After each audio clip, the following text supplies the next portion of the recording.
आप सभी का लव इनफाइनाइट चैनल में एक बार फिर से बहुत बहुत स्वागत है। आशा करती हूँ आप बहुत अच्छे होंगे। तो लव इनफाइनाइट चैनल में एस्ट्रोलॉजी या ज्योतिष के सीरीज़ में नक्षत्रों के बारे में पता चल रहा है। नक्षत्र के जातक किस प्रकार के हैं, तो आज हम करेंगे स्वाति नक्षत्र के बारे में। यदि आप भी स्वाति नक्षत्र के हैं तो ध्यान से सुनिएगा। वैदिक ज्योतिष के अनुसार स्वाति नक्षत्र का स्वामी ग्रह राहु और नक्षत्र देवता वायु है।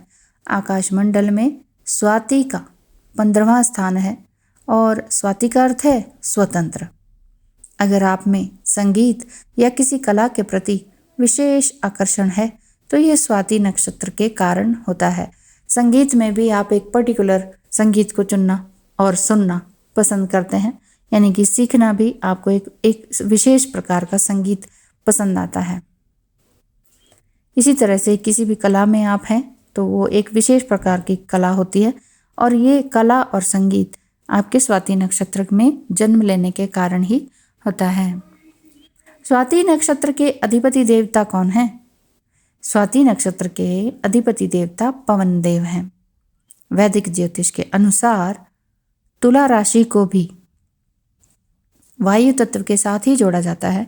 इसलिए स्वाति नक्षत्र वाले व्यक्तियों में लचीला स्वभाव, अस्थिरता, ठोसता का अभाव होना, दिखावा करने की प्रवृत्ति होना और स्थिति के अनुसार अपने आप को ढाल लेने की क्षमता आदि पाई जाती है। लचीला स्वभाव होता है, चलो ठीक है ये नहीं हो पाया तो चलो दूसरी तरीके से कर लेते हैं, इस तरह का स्वभाव होता है। और स्थिति आपके अनुसार नहीं दिख रही तो चलो दूसरी तरीके से किसी काम को किया जा सकता है, उस तरह से है। लेकिन कहीं कहीं पर आप दिखावा करने से भी नहीं चूकते हैं, तो ऐसा आपका स्वभाव दिखाई देता है। इस नक्षत्र पर ज्ञान और कला की देवी माँ सरस्वती का भी प्रभाव होता है। हो सकता है आपको माँ सरस्वती की तस्वीर और मूर्ति बहुत ज़्यादा अट्रैक्ट करती हो और आप माँ सरस्वती का ही पूजन और सुनना भी और करना भी पसंद करते हो। जिन लोगों का जन्म इस नक्षत्र में होता है वह शौकीन और रोमांटिक होते हैं और बहुत हंसमुख भी होते हैं। स्वाति नक्षत्र के लोग इसी तरह के कामों में बिजी रहते हैं, जैसे कोई एक्टिंग हो गई, कोई डांस हो गया, कोई संगीत से रिलेटेड हो गया, कोरियोग्राफी से रिलेटेड हो गया। इस तरह के कामों में बहुत ही मन लगाकर काम करते हैं। लोग इनकी ओर जल्दी आकर्षित भी होते हैं, इसलिए इनकी दोस्ती का दायरा बहुत बड़ा होता है, यानी कि फ्रेंड सर्कल जो है स्वाति नक्षत्र का बहुत बड़ा होता है। धर्म कर्म में इनकी रुचि होती है और पारिवारिक जीवन में तालमेल बनाए रखने में बहुत सफल रहते हैं। जी हाँ, पारिवारिक जीवन में भी जैसा कि मैंने पहले बताया लचीला स्वभाव होता है और स्थिति के अनुसार अपने आप को ढाल लेते हैं। तो अगर स्त्री हैं तो पारिवारिक जीवन में बड़े अच्छे से तालमेल बना लेती हैं। चाहे घर की छोटे मोटे किचन की बात की जाए, कम खाना है, कम मसाले हैं, उसी में ही सब कुछ अच्छा करके कम अभाव में भी बहुत अच्छा काम करके दिखा देती हैं। और उसी तरीके से कम पैसा हो तो उसी हिसाब से घर गृहस्थी चलाने में निपुण होती हैं। स्वाति नक्षत्र के लोग परिश्रम के बल पर सफलता हासिल करने का जज्बा रखते हैं। बहुत ज़्यादा इनको परिश्रम करना पड़ता है लेकिन सफल भी ज़रूर होते हैं।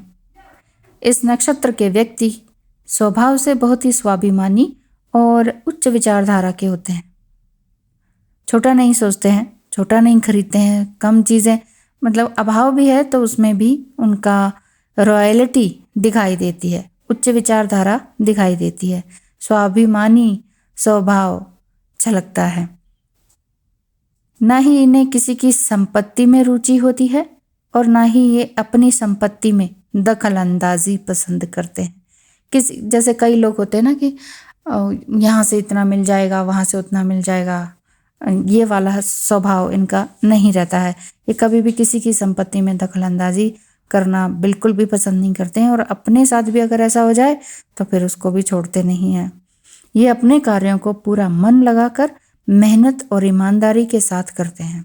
बहुत ही मेहनती होते हैं और ईमानदारी के साथ अपना काम भी करते हैं, दूसरों को भी सलाह देते हैं। तो स्वाति नक्षत्र के लोगों के लिए हीरा 3 रत्ती का सोने की अंगूठी में तीसरी उंगली में धारण करना शुभ रहता है। तो अगर आपने अपनी कुंडली एनालिसिस करवाई है, तो अगर आपका स्वाति नक्षत्र है तो प्रथम द्वितीय तृतीय चतुर्थ पद के अनुसार भी देखा जाता है। आपका स्वभाव, आपकी कुंडली, आपके ग्रहों की स्थिति के अनुसार भी देखा जाता है कि आपके लिए आपका भाग्य रत्न कौन सा अच्छा रहेगा। जीवन रत्न, पुण्य रत्न से भी ऊपर भाग्य रत्न आपका काम करता है। तो स्वाति नक्षत्र के बारे में आज हमने जाना।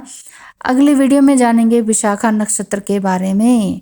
तो सुनते रहिएगा, जुड़े रहिएगा। सब्सक्राइब किया नहीं है तो कर लीजिएगा, क्योंकि उससे क्या होता है कि आपके पास वो नोटिफिकेशन पहुंचती रहती है। बेल आइकन भी दबा दीजिएगा। Thank you so much. Like, share और सब्सक्राइब करने के लिए बहुत बहुत धन्यवाद है। इसी तरह से जुड़े रहें। तो यहाँ आपको एस्ट्रोलॉजी, टैरो रीडिंग और ट्विन फ्लेम जर्नी, अगर आप नहीं जानते हैं कोई बात नहीं, तो भी ट्विन फ्लेम जर्नी से रिलेटेड आपको वीडियोस मिल जाएंगी। आप ट्विन फ्लेम जर्नी में नहीं हैं तो कोई और भी हो सकते हैं। तो हो सकता है कि आप उन्हें किसी तरह की सलाह दे सकें और मुझ तक ला सकें, तो बहुत अच्छी बात रहेगी। बहुत बहुत धन्यवाद है आप सभी का वीडियो को अंत तक सुनने के लिए। नमस्कार।